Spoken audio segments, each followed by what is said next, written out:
everyone, this is Bushra Khan. Welcome to Sama Podcast. Today we have Mr. Naeem Hanif, Bureau Chief, Sama TV with us in the podcast studio. इनसे जानेंगे कि नंद और भावच के दरमियान जंग शुरू हो गई. जब मैं बात करती हूँ बुशरा बीबी और अलीमा खान की, तो उन दोनों के दरमियान लड़ाई ने शिद्दत इख्तियार कर ली. ये क्या वजह है? और जब हम बात करते हैं अमीर बलाच कत्ल केस की, तो अमीर बलाच कत्ल केस में नए और अहम इंकशाफात हुए हैं, वो भी जानेंगे. और PSL की अपडेट्स भी लेंगे कि PSL की रौनकें क्यों मांद पड़ गई. अस्सलाम वालेकुम. वालेकुम सलाम बुशरा. कैसे हैं सर आप? ठीक है अल्हम्दुलिल्लाह.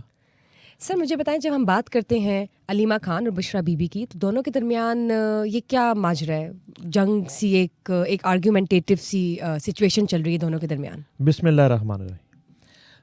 ये जो है कोई नई बात नहीं है, नया इशू नहीं है.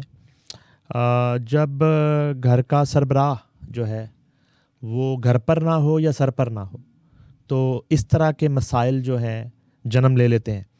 अभी सूरत हाल ये है कि लीडरलेस पार्टी है बानी चेयरमैन के जेल में होने की वजह से, और बहुत से मुतअद्दिद ब्लंडर्स किए हैं पाकिस्तान तहरीक इंसाफ ने, और जिसमें इनकी रिज़र्व सीट्स भी गई, इनसे बल्ला भी गया, इनसे इक़्तिदार भी गया, वफाक भी गया, पंजाब भी गया, बलूचिस्तान भी गया, सिंध तो पहले ही नहीं था, अब जो है ईवान सदर भी गया, और अब सेनेट भी जा रहा है. ये सिर्फ जो है एक गलत प्लानिंग्स और गलत डिसीजंस. वो तो उस वक्त आप याद करें जब बानी चेयरमैन ग्राउंड पे मौजूद होते थे, और जब वो आज़ादाना पॉलिटिक्स कर रहे थे, तो तब वो एक एक फैसले के कई यू टर्न्स लेते थे. सही. तो अब वो नहीं है. तो ये भी मैं आपको बता दूं कि तमाम तर चीज़ें उनकी मुशावरत से नहीं की जा रही. तमाम तर चीज़ें यानी कि मौके को गनीमत जानते हुए उनकी जो कुछ फैमिली मेंबर्स हैं, जैसे उनकी सिस्टर हैं अलीमा खान हैं, उज़मा खान हैं. अलीमा खान ज़्यादा एक्टिव हैं, और अलीमा खान की कोशिश ये रही है, और उनकी बॉडी लैंग्वेज ये हमेशा से रही है कि बानी चेयरमैन की गैर मौजूदगी में वो लीड करें पार्टी को, और उनके फैसलों से पार्टी जो है वो मूव करे और आगे बढ़े. अब जो है एक डेवलपमेंट हुई इस फैमिली में, वो बुशरा खान थी. जब बुशरा खान उनकी ज़िंदगी में आ गई, और अब मौजूदा सूरत हाल में अब बुशरा खान जो हैं इसी स्टेयरिंग को वो संभालना चाहती हैं. वो चाहती है कि पार्टी को वो रन करें, लीड करें. अच्छा, अब ये है कि ना प्रॉपर तरीके से बुशरा खान पार्टी को रन कर पा रही हैं, और ना ही जो है वो अलीमा खान उसको रन कर पा रही हैं. और कुछ लोग ऐसे हैं जिनको अलीमा खान की आशीर्वाद है, जैसे शेर अफजल मरवत हैं, उनका धड़ा है. पहले मैंने आपको एक दफ़ा बताया था कि PTI के अंदर 2 विंग बन गए, एक वकला विंग और एक उनका पॉलिटिकल विंग. पॉलिटिकल विंग वो है जिसमें जो है वो एक बाज़ाब्ता जो पॉलिटिशियंस हैं उनके, और सालों साल से इस पार्टी के साथ जो पॉलिटिक्स कर रहे हैं वो लोग थे. और दूसरा धड़ा जो है वो गौहर अली. तो पहले ये 2 विंग थे. अब बुशरा सूरत हाल ये हो गई है कि फैमिली के अंदर जो है अजीब व गरीब तरह की एक चपकलश शुरू हो गई है, और अलीमा खान जो हैं वो अपने फैसले, अपनी तजावीज़ और अपने आइडियाज़ जो हैं उनको एग्जीक्यूट करने के लिए अहकाम सादर फरमा रही हैं. और दूसरी तरफ जो है वो जेल से बुशरा खान के अहकामात वो अलग से आ रहे हैं. मेरे पास जो इतला है वो ये है कि शेर अफजल मरवत एंड ग्रुप को अलीमा खान की आशीर्वाद है, जबकि गौहर अली और ये दोनों वकला जो है वो धड़े हैं इसके अंदर, पाकिस्तान तहरीक इंसाफ के अंदर. और चूंकि अभी चेयरमैन भी है गौहर अली. अच्छा, इसके साथ साथ सरदार लतीफ़ कोसा जो हैं उनका एक अपना धड़ा है. और अब एक चौथा धड़ा आपको बताता हूं, जो असद कैसर हैं, साबिक स्पीकर कौमी असम्बली जो हैं, वो दरीना दोस्त भी हैं बानी चेयरमैन के, और बड़े पुराने पार्लियामेंटेरियन हैं, और पाकिस्तान तहरीक इंसाफ के साथ हैं, और उनके लीडर हैं. और वो उन्होंने एक अपनी कैंपेन शुरू कर रखी है, यानी कि वो कोई एक अपना ही शोशा छोड़ देते हैं.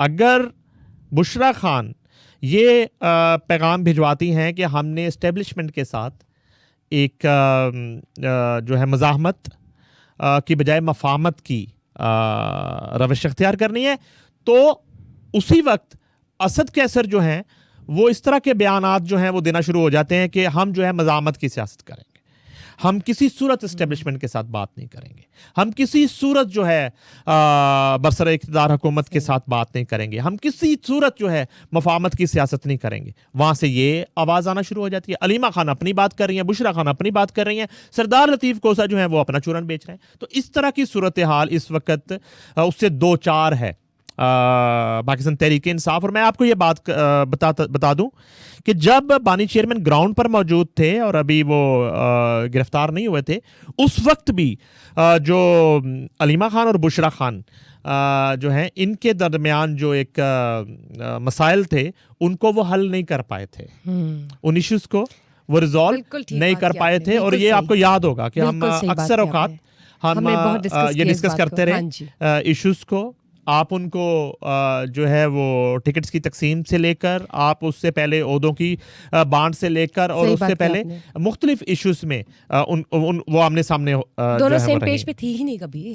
और बिल्कुल जब बनी गाला से पहली मरतबा बुशरा बीबी जो है वो जमान पार्क शिफ्ट हुई, जमान पार्क वाले घर में, तो सबसे पहला काम उन्होंने यही किया कि दोनों बहनों को वहाँ से खुदाफिज कह दिया कि आप जाएं। अच्छा, वो मैं तो सिर्फ एक जुमले में खुदाफिज कह रहा हूँ, उन्होंने तो एक पूरा एक एक्ट किया होगा जिसकी वजह से उन्हें जाना पड़ा होगा वहाँ से। ज़ाहिर एक प्रॉपर कह लें कि वो स्टार प्लस आपको याद होगा, हाँ जी, बिल्कुल कोई होगा इसका सास भी कभी बहुत ही वाला कुछ सीन क्रिएट उन्होंने किया।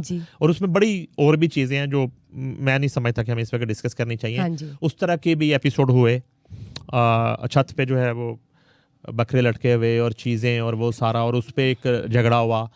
तो बिल्कुल अलीमा खान ने एतराज़ किया था और आपने ये बात डिस्कस की तो वो इस तरह की सूरत हाल रही। तो अलबत्ता काफ़ी मुश्किलात का शिकार है। और यानी कि अगर हम एक टीम की बात करें तो एक टीम की बैड परफॉर्मेंस ही है, जो मैं पहले भी आपसे बात कर चुका हूँ, इससे पहले भी बात कर चुका हूँ, कि ये उनकी टीम की एक हम आहंगी जो कहते हैं, आप टीम वर्क जो कहते हैं, उसका फुकदान है इस वक्त शदीद जी। और उनकी बैड परफॉर्मेंस, उनके जो है वो गलत डिसीजंस की वजह से इस वक्त तकरीबन केपी के अलावा मुल्क के तमाम ईवान उनके हाथों से निकल चुके हैं। ठीक हो गया। और हर जगह भारी अक्सरियत के साथ जो है हुकूमती इत्तेहाद वो अपनी जड़ें और पंजे गाड़ा, और आखिरी ईवान जो है वो सेनेट बचा। आज भी नॉमिनेशंस उसमें जमा हो रहे थे। और आपको ख़बर एक दे दूं, आपके इल्म में होगी, मोहसिन नकवी जो हैं साबिक वज़ीर आला पंजाब, वो उनका चिराग बददस्तूर वो काम कर रहा है, वो जो अलादीन का वो रगड़ है।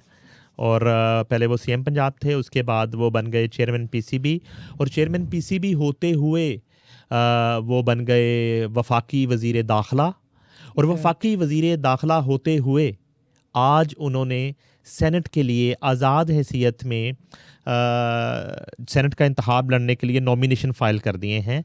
और वो तमाम हुकूमती इत्तेहाद के मुतफिका उम्मीदवार हैं। Very nice, good good.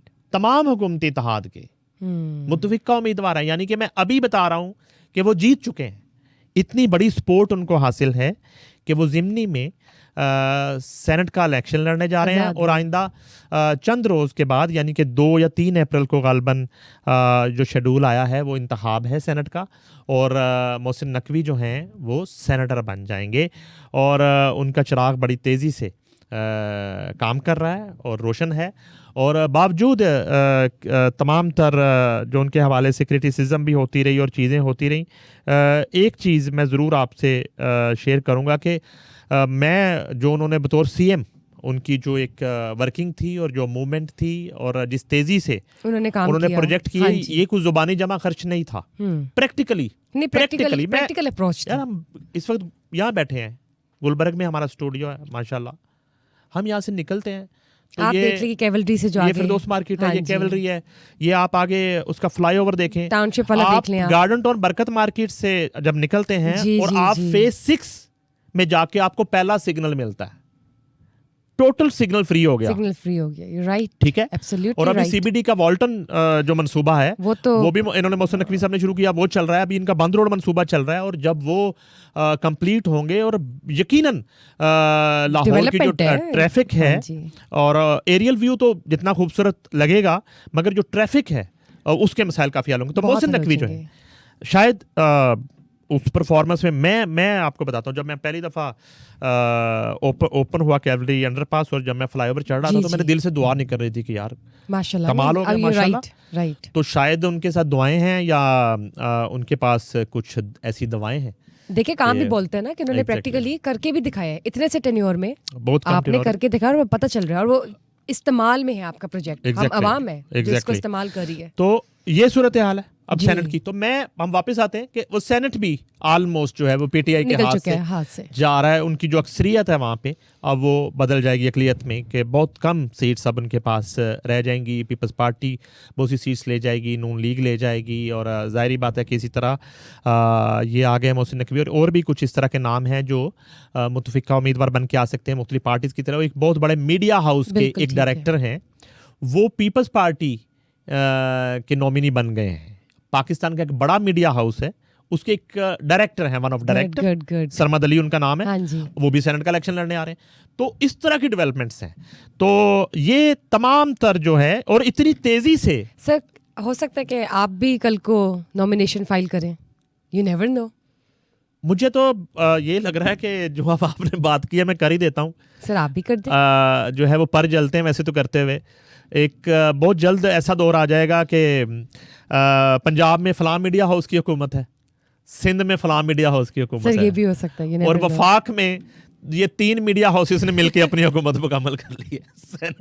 Senate में फलां डिजिटल मीडिया के सेनेटर्स बन गए।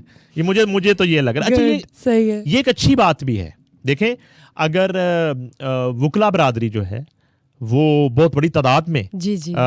एक मुल्की सियासत में आई है, और मुल्की ऐवानों में आ रही है बड़ी तेजी से। कितने नाम हम अभी डिस्कस कर रहे हाँ हैं, जी, ठीक है, कितने वकला हैं जो कुछ अरसा पहले तक सिर्फ वकील थे, और आज जो है वो पार्लियामेंटेरियंस हैं और पॉलिटिक्स कर रहे हैं आके, सही। और कल को ये वज़रा भी बनेंगे।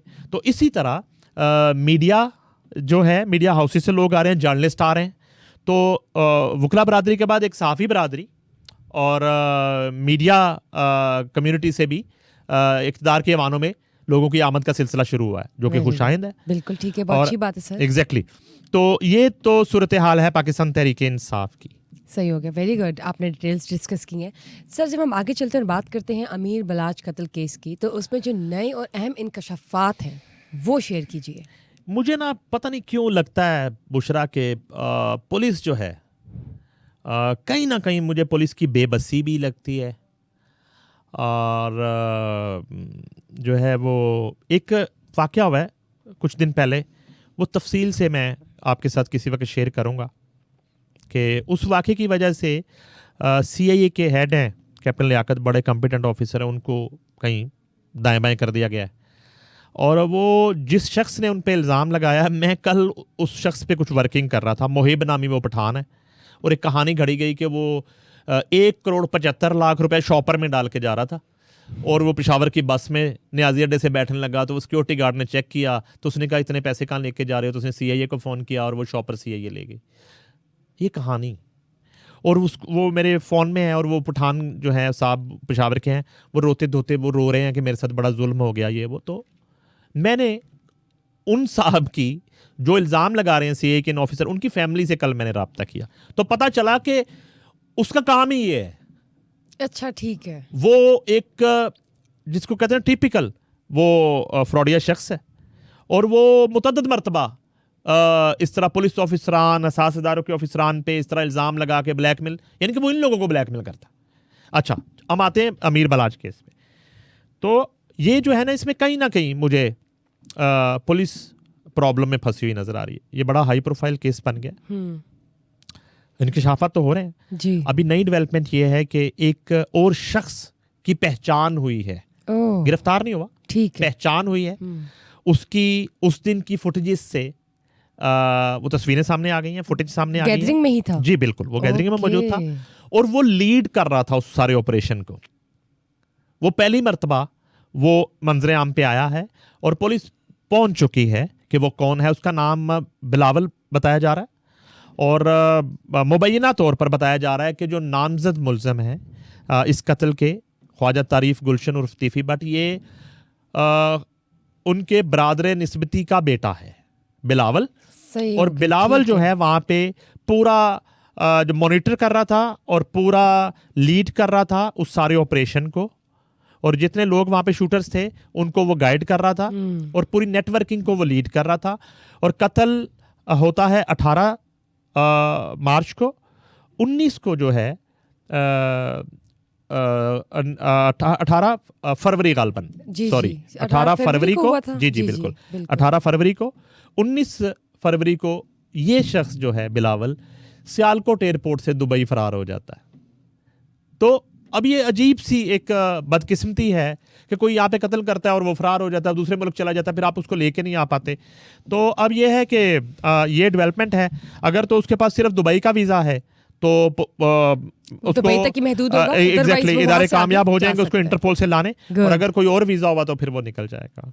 अमीर बलाच कत्ल केस के हवाले से और जो नई डेवलपमेंट्स आएंगी आपने वो भी शेयर करनी है। और जब मैं बात करती हूँ पीएसएल की, तो सर फाइनली पीएसएल की अपडेट्स दीजिए कि पीएसएल की रौनकें क्यों मंद पर गई हैं। यार वो तो बिल्कुल ही इन्होंने, पीसीबी ने पता नहीं ये क्या फैसला किया है। हालांकि चेयरमैन पीसीबी जो है उस वक्त कोई और थे, उन्हें जो है ना मैचों की जो एक तकसीम थी शहरों के एतबार से, जो आखिरी मरहला था वो लाहौर में होना चाहिए था। मैं ये नहीं कह रहा, लेकिन लाहौर के जितने मैचेस बुशरा हुए बिल्कुल स्टेडियम जैम पैक थे। अब कराची जब से गए हैं वहाँ पे कोई ऑडियंस नहीं, कोई क्राउड नहीं, कोई हल्ला गुल्ला नहीं। ऐसे लग रहा है कि पीएसएल ख़त्म हो चुका है लाहौर में। ये तो कोई ऐसे ही बस प्रैक्टिस मैचेस हो रहे हैं। अब ये है कि 3 मैचेस बाकी रह गए हैं। आज जब हम बात कर रहे हैं तो पेशावर ज़ल्मी और इस्लामाबाद यूनाइटेड का एक सेमीफाइनल उसको कहेंगे। जो जीतेगा वो मुल्तान सुल्तान से, जो मेरी फेवरेट टीम है, मुल्तान उनसे सुल्तान। फाइनल खेलेगी। yes, good. मगर ये है कि वो कराची तमाम जो प्ले ऑफ मैचेस और आखिरी राउंड के तमाम मैचेस कराची शिफ्ट कर दिए। एक तरफ चेयरमैन पीसीबी जा रहे हैं दुबई और वो साउथ अफ्रीका और न्यूजीलैंड की टीमों को दावत दे के आ गए। वो पाकिस्तान आएंगी और ट्रायंगुलर सीरीज होगी। और दूसरी तरफ ये है कि क्या इमेज जा रहा है पूरी दुनिया में। और जो क्रिकेटिंग नेशन है, जहाँ पे हॉकी कौमी खेल है मगर क्रिकेट पसंद है सबसे ज्यादा लोगों को, और वहाँ पे आप क्राउड ही नहीं ला पा रहे। कराची जैसे शहर में क्राउड नहीं ला पा रहे। बहुत रौनक थी, लेकिन कराची जाके तो बिल्कुल एक डल सा माहौल हो गया है और ऐसा नहीं होना चाहिए। पाकिस्तान का पीएसएल है भाई, थोड़ी रौनक दोबारा होनी चाहिए। और thank you sir for casting light on such important issues which were much needed. Thank you guys for watching us today. Do not forget to share, like and subscribe Samaa podcast. Stay tuned for the next session. Bye bye.